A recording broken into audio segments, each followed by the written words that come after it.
Entramos en las efemérides. En el día de hoy no vamos a hablar de todas las efemérides porque va a ser muy largo, porque ya va a ser largo lo que vamos a contarles sobre una de las efemérides que tenemos para el día de hoy. Porque pasó en nuestro barrio, porque ha habido gente que ya no está, pero que sí, sus papás le contaron. A mí me contaba lo que le había contado su papá a mi viejo, pero fue quizás uno de los momentos más complicados, más difíciles y quizás también más importantes en un momento del país, que fue una de las masacres más grandes que hubo en la ciudad de Buenos Aires, de la primera grande que hubo, que fue la Semana Trágica. Y ocurrió aquí, a unas cuadras. Ahí tenemos, gracias Valeria, no la nombramos, Valeria Lagar, operadora técnica que nos acompaña normalmente. Este fin de semana se va a festejar, el sábado va a haber una marcha y un acto organizado por la Comisión Conmemorativa de la Semana Trágica, en lucha contra la reforma laboral, la miseria planificada y la represión, a las 17 horas en La Rioja y Cochabamba, a las 18:30 en Caseros y Monteagudo. Como de costumbre, ahora hacen 107 años de la Semana Trágica. La Semana Trágica comenzó un 7 de enero, un 7 como hoy, de enero del año 1919. Y fue a muy poquitas cuadras de acá, una de las partes principales, ¿no? Los grandes tiroteos donde se destruyeron las precarias casas de la gente del barrio. Fue aquí en Alcorta y un poquito más para aquel lado, Alcorta y Pepirí, en la parte central. Sí. Realmente una época una semana muy complicada para nuestro barrio, que lo marcó a fuego y marcó la historia del barrio hacia el futuro. Por eso para la gente nueva le vamos a contar un poquito de qué se trató esta Semana Trágica, que tuvo que ver en realidad en Pompeya, Parque Patricios y parte de San Cristóbal. ¿Nos empezás a contar, Liliana? Sí. Semana Trágica. Parque Patricios es un barrio cargado de historias de luchas, trabajo y mártires. En el cruce de la calle Pepirí, hoy Atuel, y Amancio Alcorta, a escasas cuadras de la sede del gobierno de Buenos Aires, se encontraba el edificio de la Unión Obrera Metalúrgica, donde el 7 de enero de 1919 la policía masacró a los obreros de los talleres Bacena que protestaban por una jornada laboral de 8 horas. Las oficinas de Bacena estaban ubicadas en el barrio de San Cristóbal, donde hoy se emplaza la Plaza Martín Fierro, mientras que los depósitos de la empresa estaban situados a lo largo del río Riachuelo. Fue en estos tres lugares donde hace 107 años se produjeron los principales acontecimientos que desembocaron en la Semana Trágica. El 2 de diciembre de 1918, los 2.500 obreros de los talleres Bacena se declararon en huelga. Sus reivindicaciones incluían una jornada laboral de 8 horas, condiciones de trabajo higiénicas y salarios justos. Que fueron recogidas en el sindicato de trabajadores metalúrgicos y presentadas a la empresa. El propietario de los talleres, Alfredo Bacena, se negó a aceptar la petición y a reunirse con la delegación sindical, considerándola una afrenta. Entonces pidió ayuda a su abogado, Leopoldo Melo, un acérrimo defensor del Partido Radical alineado con Irigoyen, que contrató a bomberos y policías para disuadir a los huelguistas pegados a las puertas de la fábrica. Ante ignominia de la patronal, los trabajadores intensifican sus acciones organizando piquetes para impedir el traslado de materiales del almacén a la fábrica, en lugar de negociar con sus operarios. Bacena contrata a un grupo de antihuelguistas conocido como los Rompehuelgas, organización civil armada creada por Joaquín Anchorena, expresidente de la Sociedad Rural Argentina, que tiene como propósito utilizar medios violentos para detener las huelgas obreras. El presidente Hipólito Yrigoyen autoriza la entrega de armas a los rompehuelgas, lo que desencadena una escalada de violencia que se salda con trabajadores y vecinos heridos, como también con el creciente descrédito y la pérdida de confianza en las fuerzas de seguridad. como lo demuestra la sustitución del jefe de policía por Miguel Luis de Novi el 19 de diciembre. Días después, el 26 de diciembre, se rompehuelga Pablo Pinciroli dispara en la cara a una niña que camina por la vereda.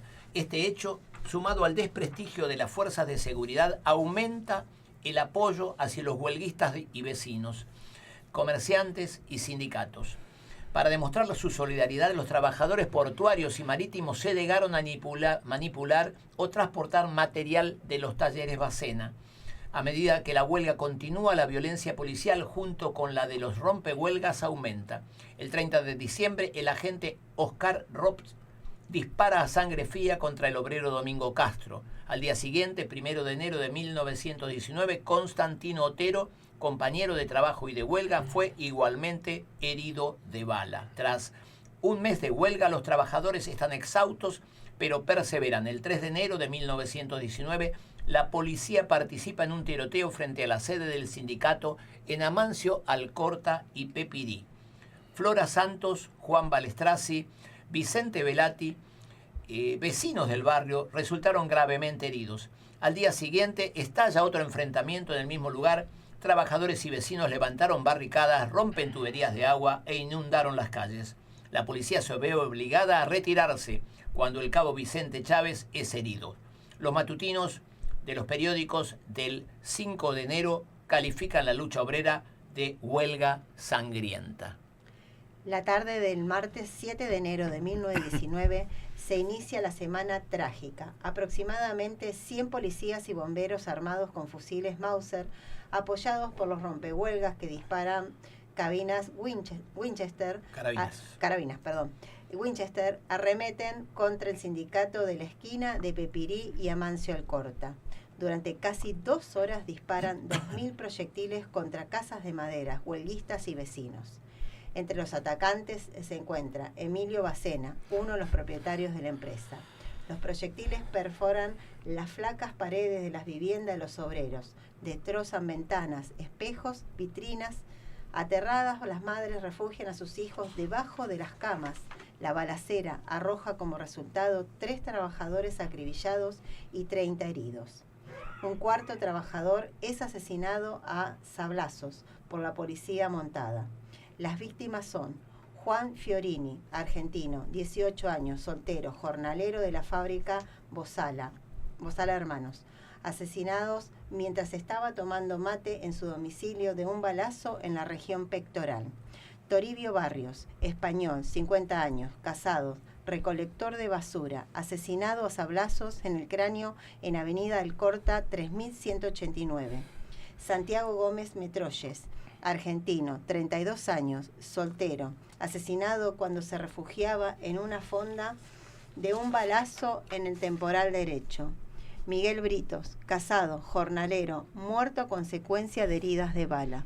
Ninguno de ellos era empleado de Bacena, y según el parte policial publicado en el diario La Nación del día siguiente, ninguno fue muerto en actitud de combate, ni se encontraba agrediendo de palabra a las fuerzas policiales. Ese mismo parte policial indica también que 3 policías recibieron lesiones mínimas y solo uno recibió una herida de cuchillo. Perdón, te interrumpo un segundo. Sí. Nosotros estuvimos reunidos el año pasado con un nieto de Velati, uno de los muertos que nombramos al principio. Vivía a 2 casas el abuelo vivía a 2 casas del sindicato. Ustedes tengan en cuenta, y si quieren pueden venir a verlo, donde funciona la radio es en Almafuerte 735, tenemos el Centro Cultural La Casona de Arena, y aquí funciona un museo donde tenemos fotos de la zona, fotos de la Avenida Alcorta, como era en 1900, donde eran casas de madera o casas de chapa. No había ningún edificio de material. Por lo tanto, esto uno habla de un sindicato hoy y se imagina un edificio de varios pisos, ¿no? O sea, muy bien instalado. Estamos hablando de un rancho. Pero además, las casas de los vecinos estaban haciendo sus cosas en sus casitas de madera o en sus casitas de chapa. Es más, hay uno de ellos que está corroborado que estaba tomando mate en el patio de su casa cuando muere asesinado por esta gente. Seguimos. Tras la masacre, Alfredo Bacena acepta reunirse con los delegados gremiales en el Departamento de Policía. Ofrece la reducción de la jornada laboral a 9 horas, un 12% de aumento de jornales y la admisión de nuevos trabajadores. Se llega a un principio de acuerdo que se concretará al día siguiente en la sede de la empresa. Pero el conflicto no ha finalizado. Los asesinatos han provocado indignación entre los obreros y los sectores populares del sur de la ciudad. Las personas salen a la calle y comienzan a congregarse en los locales sindicales donde está velando a los trabajadores asesinados. La mañana del miércoles del 8 de enero, los miembros del sindicato metalúrgico se presentan en la sede de la empresa Bacena para terminar las negociaciones. Alfredo Bacena impide el ingreso de los dirigentes sindicales, argumentando que no son empleados de la empresa. Se niega a negociar cualquier modificación a lo acordado el día anterior. El sindicato pretende un mayor aumento, equiparación salarial entre secciones y géneros, jornadas de 8 horas, no obligatoriedad de las horas extras, las que deberían pagarse con un suplemento del 50%. La negativa de la empresa a negociar, a pesar de la tragedia del día anterior, hace caer el precario acuerdo conseguido bajo presión. El conflicto se generaliza. Las fábricas y establecimientos metalúrgicos de la ciudad suspenden las tareas. Los sindicatos repudian la matanza y declaran la huelga general para concurrir al entierro de los obreros asesinados. El jueves 9 de enero del 19, la ciudad de Buenos Aires amanece paralizada. Los comercios cerrados, no hay transporte público, la basura se acumula en las esquinas, los canillitas venden únicamente los diarios anarquistas La Vanguardia y La Protesta. Ambos titulan El crimen de las fuerzas policiales embriagadas por el gobierno y Bacena clama una explosión revolucionaria.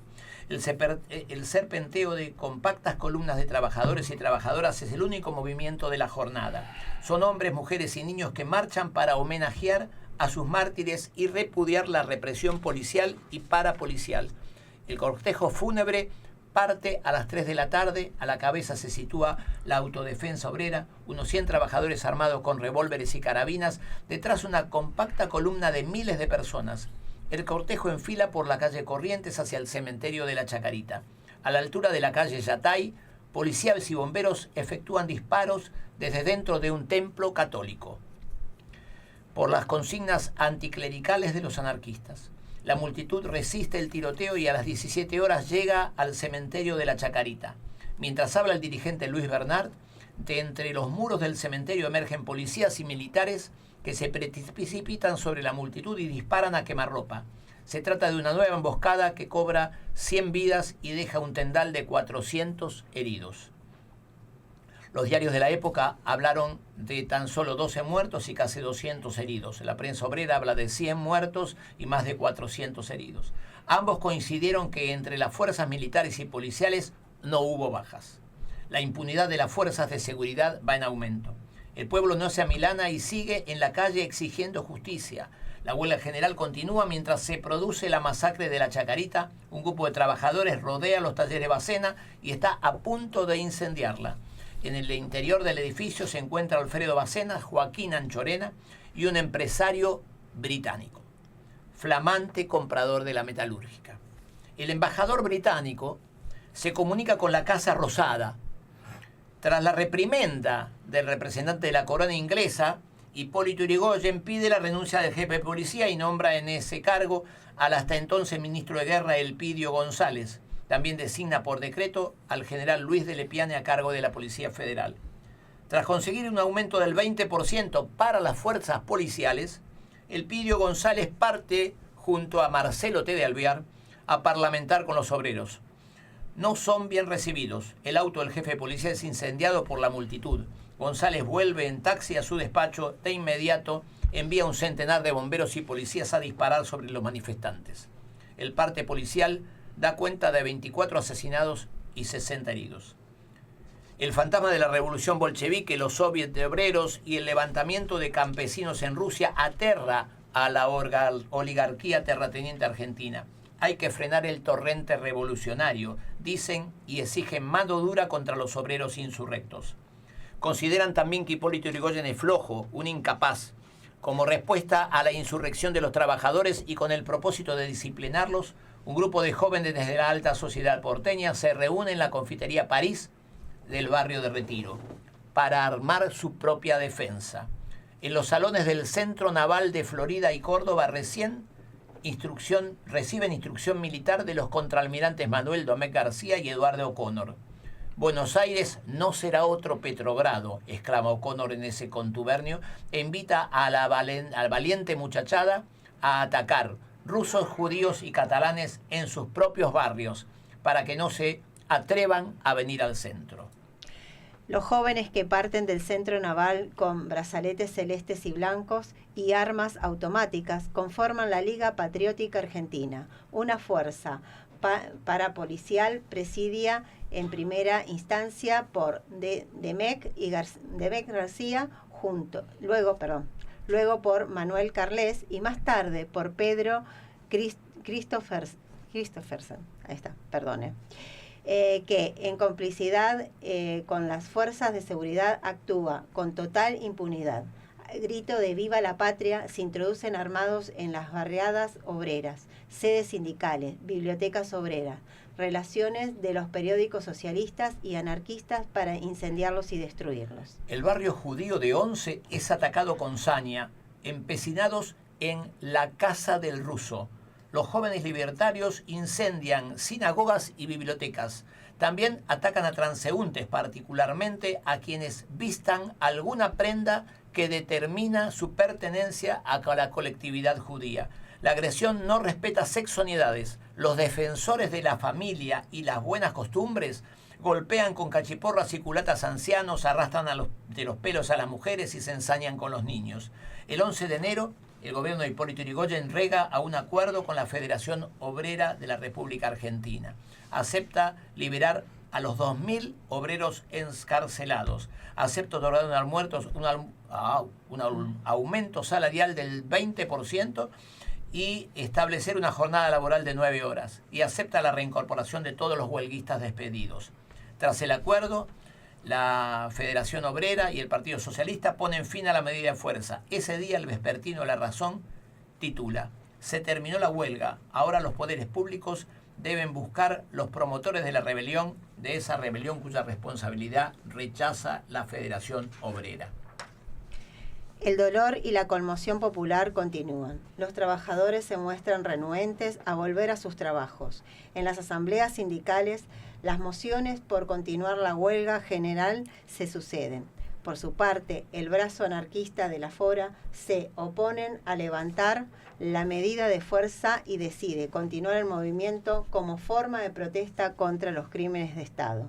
El martes 14 de enero, Luis de Lepiane, el flamante jefe de la Policía Federal, recibe por separado a las dos vertientes de la Fora y se compromete a suprimir la ostentación de fuerza por las autoridades y el respeto del derecho de reunión de los obreros como condición para hacer cesar la huelga. Ese mismo día, a manera de demostración de fuerza, la policía y la Liga Patriótica saquean y destruyen la sede del periódico anarquista La Protesta. De Lepiane amenaza con su renuncia. Para impedirlo, Hipólito Yrigoyen ordena la inmediata libertad de todos los obreros detenidos. El jueves 16, Buenos Aires es una ciudad casi normal. Circulan los tranvías, hay alimentos en los mercados, los cines y los teatros vuelven a abrir. Las tropas retornan a los cuarteles y lentamente los trabajadores ferroviarios retoman los servicios. El lunes 20 los obreros de Bacena, tras comprobar que todas sus reivindicaciones habían sido cumplidas y no quedaba ningún obrero despedido ni sancionado, deciden volver a sus puestos de trabajo. La rebelión social duró exactamente una semana, del 7 al 14 de enero de 1919. La huelga triunfó a un costo enorme. El precio no lo pusieron los trabajadores, sino los dueños del poder, que hicieron del conflicto un caso testigo en su pulseada con el gobierno, al que consiguieron presionar en los momentos más graves para imponer su voluntad represiva. No hubo sanciones para las fuerzas represivas, ni siquiera se habló de errores o exceso. Por el contrario, el gobierno felicitó a los oficiales y a las tropas encargadas de la represión y volvió a hablar de su versión. De Lepiane, el jefe de la represión, dictó la siguiente orden del día. Quiero llevar al digno y valiente personal que ha cooperado con las fuerzas del ejército y armada de la sofocación del brutal e inocuo estallido. Mi palabra más sentida de agradecimiento, al mismo tiempo que el deseo de que los componentes de toda jerarquía de tan nobles instituciones encargadas de salvaguardar los más sagrados intereses de esta gran metrópoli sientan palpitar sus pechos únicamente por el impulso de nobles ideales, presentándolos como coraza invulnerable a la incitación malsana con que se quiere disfrazar propósitos inconfesables y cobardes apetitos. Los sectores pudientes de la sociedad se mostraron muy agradecidos con los miembros de las fuerzas represivas y las premiaron. Así lo detalla el diario La Nación. En el local de la Asociación del Trabajo se reunió ayer la Junta Directiva de la Comisión Pro Defensores del Orden, presidida por el contraalmirante Demet García, adoptándose diversas resoluciones de importancia. Se resolvió designar comisiones especiales que tendrán a su cargo la recolección de fondos en la banca, el comercio, la industria, el foro, etc. Y se adoptaron diversas disposiciones tendientes a hacer que el óbolo recaudado llegue en forma equitativa a todos los hogares de los defensores del orden. La empresa del Ferrocarril del Oeste ha resuelto contribuir con la suma de 5.000 pesos al Fondo de la Suscripción Nacional promovida a favor de los argentinos que han tenido a su cargo la tarea de restablecer el orden durante los recientes sucesos. El resto de las contribuciones fueron el frigorífico Swift, 1.000 pesos, Club Francais, 500 pesos, Eugenio Mataldi, 500 pesos. Escalada y compañía, 100 pesos. Land Rover y compañía, 500 pesos. Jockey Club, 5.000 pesos. Jockey Club. Compañía Alemana de Electricidad, 1.000 pesos. Arable King y compañía, 100 pesos. Las Palmas Produce y compañía, 1.000 pesos. Frigorífico Armor, 1.000 pesos. Y siguen los nombres. Ni los familiares de los 700 muertos, ni los más de 4.000 heridos recibieron un centavo. Eran gente del pueblo, eran trabajadores, eran insolentes, que osaron defender sus derechos, mirarle la cara a sus patrones. No hubo suscripciones ni donaciones para las viudas, ni para sus hijos sumidos en la pobreza, ni para los vecinos del barrio de Pompeya y Parque Patricios que murieron sin tener nada que ver. La caridad tenía una sola cara. Solo varios meses después de terminada la represión de aquella semana trágica, las damas de la caridad y la jerarquía de la Iglesia Católica lanzaron una colecta para reunir fondos para darle limosnas a las familias más necesitadas. Lo hicieron en defensa propia. De esto da cuenta el texto de lanzamiento de la gran colecta nacional que decía textualmente: dime, ¿qué menos podrías hacer si te vieras acosado o acosada por una manada de fieras hambrientas que echarles un pedazo de carne para aplacar el furor y taparles la boca? Los bárbaros ya están a las puertas de Roma. Con ese texto convocaban a que la gente generosamente donara para los familiares de los trabajadores. Así trataban a los predecesores encaminar y habitar nuestro barrio. En muchos casos fueron nuestros padres o nuestros abuelos.